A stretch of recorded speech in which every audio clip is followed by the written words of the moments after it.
મિત્રો કેરળની અંદર ચોમાસાનું વિધિવત રીતે આગમન થઈ ચૂક્યું છે। માત્ર કેરળમાં જ નહીં પણ આજુબાજુના વિસ્તારોમાં પણ ચોમાસું પૂરી રીતે સક્રિય થઈ ચૂક્યું છે। ચોમાસાનું આગમન થઈ ચૂક્યું છે અને મિત્રો 3 થી 4 દિવસોની અંદર જ આ જે ચોમાસું છે એ મિત્રો મધ્યપ્રદેશ અને મહારાષ્ટ્ર સુધીના વિસ્તારો સુધી સક્રિય થઈ જશે। છેલ્લા 24 કલાક દરમિયાન જે અરબ સાગરમાં જે વાવાઝોડું સક્રિય થયું છે એ કઈ રીતે આગળ વધી રહ્યું છે, વાવાઝોડું છે એ દિવસે પ્રતિ દિવસે મજબૂત થતું જઈ રહ્યું છે। ગુજરાતના પણ ઘણા વિસ્તારોમાં આની અસર જે છે એ જોવા મળી રહી છે। તો વાવાઝોડાની સ્થિતિ કેવી પ્રકારની છે, ગુજરાતમાં કેટલી અસર થઈ શકે છે અને ચોમાસાનું આગમન ગુજરાતમાં કઈ તારીખો દરમિયાન થઈ શકે છે, આવા તમામ પ્રશ્નો ઉપર આ વિડીયોમાં આપણે ખૂબ જ વિસ્તારપૂર્વક વાત કરવાની છે। માટે વિડીયોને છેલ્લે સુધી જોવા તેમજ લાઇક અને શેર કરવા ખાસ વિનંતી।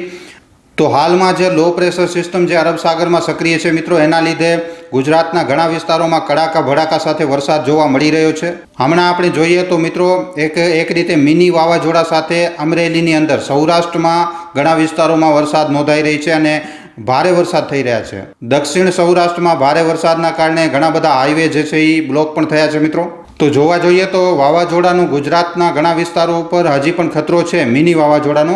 ઉપલા લેવલ ઉપર જોઈએ આપણે તો એકદમ સૂકી હવાઓ ચાલી રહી છે। અફઘાનિસ્તાન અને પાકિસ્તાન બાજુથી મિત્રો સૂકી હવાઓ જે છે એ આવી રહી છે અને આના કારણે જે વાવાઝોડું છે એ હવે નબળું પડી રહ્યું છે। આ એક મોટી વાત છે। તો હવે આગામી દિવસો દરમિયાન શું થવાનું છે, શું આ વાવાઝોડું હજી પણ મજબૂત બની અને ગુજરાત ઉપર ત્રાટકી શકે છે કે પછી આ જે વાવાઝોડું છે એ ગુજરાતને કોઈ અસર નથી કરવાનો? મિત્રો અહીંયા સૌથી પહેલાં આપણે રોહિણી નક્ષત્રની વાત કરીએ। આજે તારીખ 25 છે, 25 મેના મિત્રો વહેલી સવારે લગભગ 3 વાગ્યાની આસપાસ જે છે એ રોહિણી નક્ષત્ર હવે બેસી ગયું છે। રોહિણી નક્ષત્ર મિત્રો ખૂબ જ ખાસ નક્ષત્ર છે અને સવારે 3 વાગે આ નક્ષત્ર બેઠું છે। રોહિણી નક્ષત્રના શરૂઆતના જે 9 દિવસો હોય છે એને મિત્રો નવ તપા કહેવામાં આવે છે। નો તપામાં મિત્રો સૂરજ અને પૃથ્વી વચ્ચેનું જે અંતર હોય છે એ ખૂબ જ વધારે ઓછું હોય છે। આના કારણે મિત્રો જે નો તપા હોય છે એ ખૂબ જ વધારે તપે છે મિત્રો અને જેના લીધે ખૂબ જ અતિ ભારે ગરમીની હીટવેવ જોવા મળે છે। તો આજથી રોહિણી નક્ષત્ર ચાલુ થયું છે મિત્રો અને રોહિણી નક્ષત્રના આધારે ચોમાસું કેવી રીતે નક્કી થાય છે તે વિષયમાં પણ વાત કરવાની છે। હવે આપણે વાત કરીએ કે ગુજરાતમાં વરસાદ અને વાવાઝોડાને લઈને હમણાં પરિસ્થિતિ શું છે। હજી પણ મિત્રો વાવાઝોડું જે છે એ ગયું નથી। ગુજરાતથી એનો ખતરો તો ટળી ગયો છે એક રીતે, પણ વાવાઝોડું નથી ગયું હજી। વાવાઝોડું જે જગ્યા ઉપર છે ત્યાં જ છે અને દિવસે ને દિવસે પોતાની જે દિશા છે એ બદલી રહ્યું છે અને એ જ જગ્યા ઉપર મજબૂત થઈ રહ્યું છે। વાવાઝોડું ગુજરાત ઉપર આવશે આવી શક્યતાઓ ખૂબ જ વધારે ઓછી છે। એમ લાગી રહ્યું છે કે આ વાવાઝોડું જે છે એ મહારાષ્ટ્રમાં મુંબઈ સાઈડના વિસ્તારોમાં ટકરાઈ શકે છે। વાવાઝોડું એકદમ નીચલા લેવલથી બની અને થોડુંક ઉપર જઈ રહ્યું છે અને જેમ કે આપણે વાત કરી કે ઉપલા લેવલમાંથી જે સૂકી હવાઓ આવી રહી છે એ સૂકી હવાઓ આ વાવાઝોડાને ખસાવીને બંગાળની ખાડી બાજુ લઈ જશે। આના સિવાય બંગાળની ખાડીમાં પણ એક નાનકડું વાવાઝોડું તો બની રહ્યું છે મિત્રો। અને વાવાઝોડું જે હોય છે મિત્રો, વાવાઝોડાને ભેજની જરૂરિયાત હોય છે અને જે અરબ સાગરમાં જે વાવાઝોડું બન્યું છે એ કારણ કે એની હવાઓ હવે બંગાળની ખાડી બાજુ જઈ રહી છે, એટલે બંગાળની ખાડીમાં જે વાવાઝોડું છે એને હવે ભેજવાળા પવનો મળી જશે। એટલે કે મિત્રો ગુજરાતમાં વાવાઝોડાનો ખતરો બિલકુલ પણ હવે નથી, પણ આની અસરના ભાગરૂપે વરસાદ તો પડશે।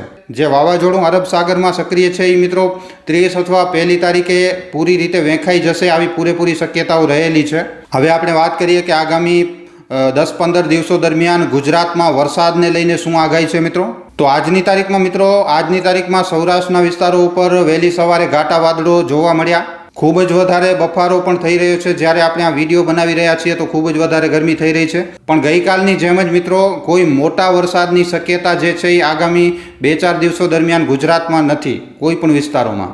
પણ આમ છતાં પણ મિત્રો ભેજના કારણે, લોકલ વરસાદી સિસ્ટમોના કારણે જે વરસાદ છે એ ગમે ત્યારે ગમે એ વિસ્તારોમાં આવી શકે છે। આજે રાત્રે દરમિયાન પણ વરસાદ જે છે એ કોઈ વિસ્તારોમાં જોર કરી શકે છે।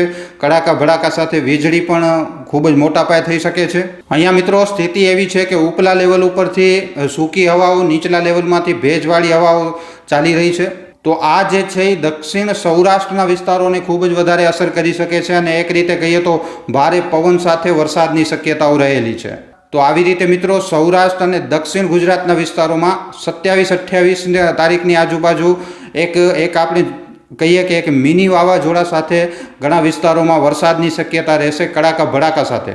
28 તારીખે આપણે વાત કરીએ તો વાવાઝોડું સંપૂર્ણ રીતે વિખાઈ જશે મિત્રો અને આ દરમિયાન દક્ષિણ ગુજરાત અને મધ્ય ગુજરાતમાં વરસાદની શક્યતાઓ રહેલી છે. મતલબ કે આપણે જોઈએ તો મિત્રો વરસાદ હજી ગયો નથી. તો પરિસ્થિતિ એવી છે કે જ્યાં સુધી નૈઋત્યના પવનો નહીં ચાલે ત્યાં સુધી જે છે અલગ અલગ વિસ્તારોમાં વરસાદની ગતિવિધિ ચાલુ રહેશે. મતલબ કે જો આપણે ચોમાસાને લઈને વાત કરીએ તો મિત્રો ચોમાસાને લઈને આગામી 30 તારીખ પછી કોઈ પણ આગાહી નથી. એટલે કે લોકલ વેધર સિસ્ટમ પછી જ્યારે પવન ફૂંકાશે અને ખૂબ જ વધારે ગરમી અને ઉકળાટ જોવા મળશે એના પછી ગુજરાતમાં વરસાદ જોવા મળશે. ચોમાસાનું આગમન ગુજરાતમાં થશે. તો હાલમાં કોઈ મોટા વરસાદને લઈને કોઈ આગાહી નથી.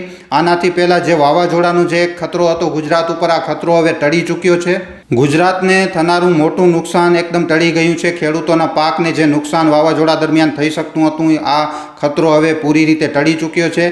ગુજરાત ઉપર વાવાઝોડાની કોઈ સીધી અસર નથી પડવાની. હવે કોઈ મોટા વરસાદનો પણ એવો કોઈ મોટો ખતરો નથી. અમુક છૂટાછવાયા વિસ્તારોમાં વરસાદની શક્યતાઓ છે, બાકી મોટા વરસાદની શક્યતાઓ હવે નથી. આગામી સમય દરમિયાન આપણે જોવા જઈએ તો તાપમાનનો જે પારો છે એ ફરી એકવાર વધવાનો છે. પારો ફરી એકવાર ઉચકાશે અને ફરી એકવાર બફારા અને ગરમીનું પ્રમાણ વધશે. મોટા પાયે હીટવેવ જોવા મળશે. હાલમાં કારણ કે તેજ પવનો ચાલી રહ્યા છે માટે ગરમીનો પારો વધારે ઉપર જાય એવી કોઈ શક્યતા નથી, પણ 30 થી 35 ડિગ્રી જેટલો પારો રહી શકે છે. એવરેજ આપણે એક કાઢી રહ્યા છીએ અને વધીને પારો હાલમાં 37 ડિગ્રીની આજુબાજુ જઈ શકે છે. એનાથી ઉપર જવાની શક્યતા ઓછી છે. હાલમાંથી અરબી સમુદ્રમાંથી પવનો ચાલી રહ્યા છે અને આના કારણે ગરમીનો જે પારો છે એ વધારે ઉપર જવાની શક્યતાઓ હાલમાં નથી દેખાતી. હવે આપણે જો સૌથી અંતમાં જો ચોમાસાના આગમન વિશેની વાત કરીએ તો મિત્રો ચોમાસાના આગમનમાં એવું લાગી રહ્યું છે કે થોડુંક 2-4 દિવસ ચોમાસું વહેલું આવી શકે છે. 10 થી 15 જૂન વચ્ચે ગુજરાતમાં ચોમાસાના આગમનની શક્યતાઓ રહેલી છે. તો મિત્રો આજના આ વિડીયો ઉપર તમારું શું કહેવું છે, તમારા શું અભિપ્રાય છે નીચે કોમેન્ટ સેક્શનમાં લખીને જણાવવા ખાસ વિનંતી. જો વિડીયો પસંદ આવ્યો છે તો ખાલી તમારા સુધી સીમિત ન રાખતા તમારા મિત્રો સાથે, પરિજનો સાથે, વોટ્સઅપ ઉપર, ફેસબુક ઉપર, યુટ્યુબ ઉપર જેટલો બની શકે વધારેમાં વધારે વિડીયોને શેર જરૂર કરજો. તો આજના વિડીયોમાં આટલું જ. હવે આપણે મળશું ફરીવાર એક નવા વિડીયો સાથે. ધન્યવાદ. મિત્રો, તમારા માટે એક સારા વિષય ઉપર વિડીયો બનાવવામાં અમને ઘણો જ સમય લાગી જાય છે. માટે આ વિડીયોના બદલે અમે તમારા પાસેથી એક લાઇક અને એક શેરની આશા જરૂર રાખીએ છીએ. કારણ કે તમારી એક લાઇક અને એક શેર અમને આવા જ જાણકારીસભર વિડીયો બનાવવાની પ્રેરણા આપે છે. માટે જો આ વિડીયો તમને પસંદ આવ્યો હોય તો આ વિડીયોને લાઇક કરીને તમારા મિત્રો અને પરિજનો સાથે શેર કરવા ખાસ વિનંતી. અને જો તમે અમારા ગુજરાતી દુનિયા નામના યુટ્યુબ ચેનલ ઉપર પહેલીવાર આવ્યા છો તો હમણાં જ આ ચેનલને સબસ્ક્રાઇબ કરી લેજો. સબસ્ક્રાઇબ કર્યા બાદ બાજુમાં જે બેલ આઇકન, જે ઘંટડીનું નિશાન આવે એને દબાવી નાખજો, જેનાથી અમારા દરેક વિડીયોની જાણકારી તમને નોટિફિકેશનના માધ્યમથી મળતી રહે. આખો વિડીયો જોવા બદલ આભાર. હવે આપણે મળીશું એક આવા જ નવા જાણકારીસભર વિડીયોમાં. ધન્યવાદ.